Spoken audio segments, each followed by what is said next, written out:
You have to want something so big that it wakes you up in the middle of the night. You have to want something so big that you think about it all the time. No matter what happens to you, it ain't over. It ain't over. Ain't no such a thing as over. As long as God wakes you up, that means he ain't through with you yet. You got a shot to correct it and get it right. Even when you lose, it's okay to lose, but you can't never get comfortable with it.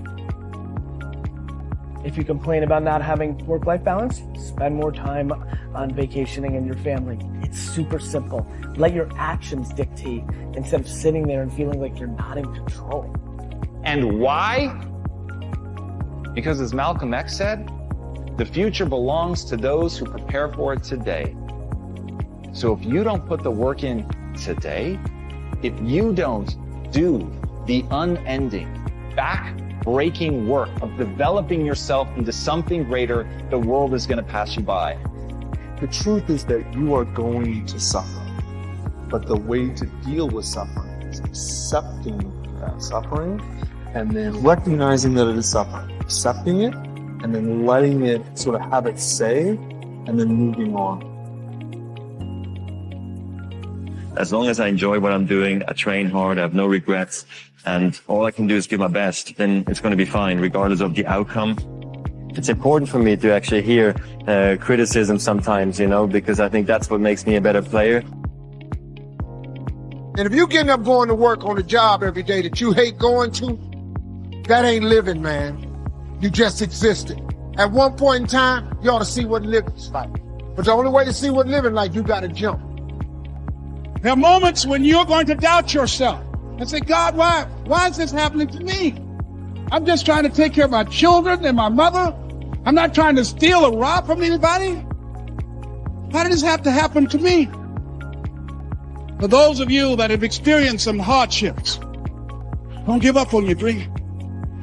This walk is hard, but the hardest walks lead to the greatest destinations.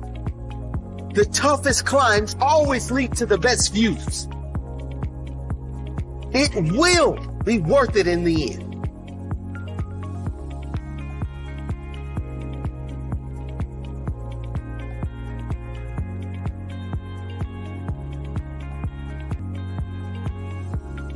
As Ernest Hemingway noted, the world breaks everyone, and afterward, many are stronger in the broken places. You have to be grateful for what you can get. Plain and simple. Like, be grateful for what you have, because that's, like, we're lucky to even be here. You have to start in that mindset. It's like, you can't, that's the problem with social media right now, is that you're comparing yourself to people that have like this large success, and you're like, I want to play there. But you first have to go with what you have in front of you and make that meaningful. I don't care how hard you fail. I don't care how many times you fail the test. I don't care if nobody don't believe in you. It only takes you believing in yourself to get this thing done. As long as you believe in you, you got the right mindset, you got the right attitude, you can have whatever you like. But if you fall, I need you to fall forward. I need you to fail forward. Every one of us who's a goal achiever sets goals, but very few people think about the obstacles that are there and them overcoming the obstacles. To understand, the only difference between the possible and the impossible is your set of skills, a belief in yourself. Getting better isn't a hack or a trick or a one change that you need to make. That most of you say you want to be successful, but you don't want it bad. You just kind of want it. You don't want it badder than you want to party. You don't want it as much as you want to be cool.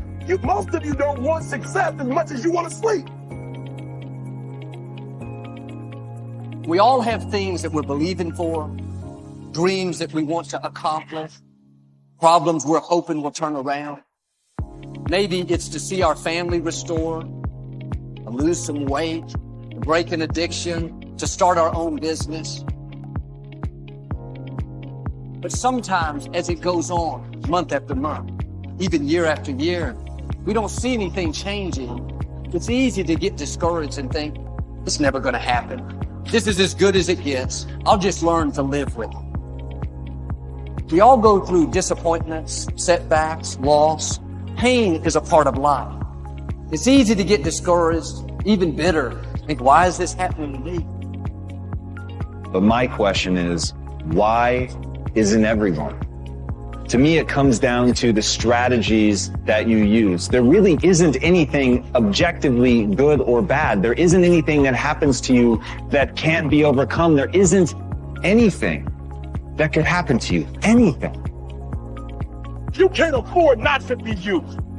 You can't afford just to go to work so you can get a check. You cannot afford not to see what your greatest is. You can't afford not to put your foot all the way down and see what you can get out of life.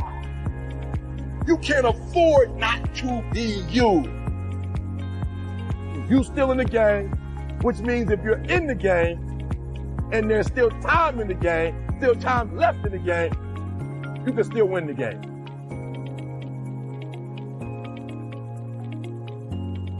Giving up your personal history. And I learned it from a man named Carlos Castaneda, who once said that one day, he said, I finally realized that I no longer needed a personal history.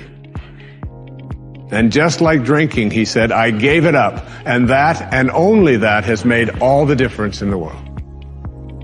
You know, the nice thing about giving up your personal history is that if you don't have a story, you don't have to live up to it. All of us have these bags of manure that we carry around with us called our past, and the people who have done things to us, and the events and the circumstances, all of this stuff that we use and we bond to, and we bond ourselves to these wounds of our past, and we identify ourselves on the basis of these wounds. And every once in a while we set it down and we reach in there and we smear it all over ourselves, and then we wonder, why does my life smell so bad? I don't understand it. When in fact, the now, this moment, merging yourself into the now, means that you may have been in a relationship. I had a woman from Holland who came over to see me, whose husband had left her after 25 years. She had 4 children, and she just had been on the verge of suicide. And she was losing weight, and she was depressed, and she was taking all kinds of drugs for it, and she was getting sicker and sicker because she just couldn't get over it. And she came to a book signing that I was doing at a bookstore down in Florida. And she said, you've got to say something to me. You've got to say something to me that will help me to get over this. And I told her this line. I said, give up your personal history. Merge yourself here, now, into this moment. And those 25 years are something, if you want to understand how to do it, think of your past as, oh, this hat. And this is your past. Now, you can't just set this thing down over here and walk away from it and give up your personal history, because you'll always have it there to look back at. What you do is you pick up your past and you embrace it. You understand it, you accept it as, I had to go through these things that I had to go through in order for me to get to this place today, and the evidence for that is that I did. You don't need any more evidence. You did. And then you toss it. You toss it. You embrace it and you toss it. And you merge into the now by giving up your attachment. And some of you have heard me use the metaphor of the wake. Alan Watts talked about the wake is not what drives the boat. The wake is just a trail that is left behind. That's all it is. And so is the wake of your life.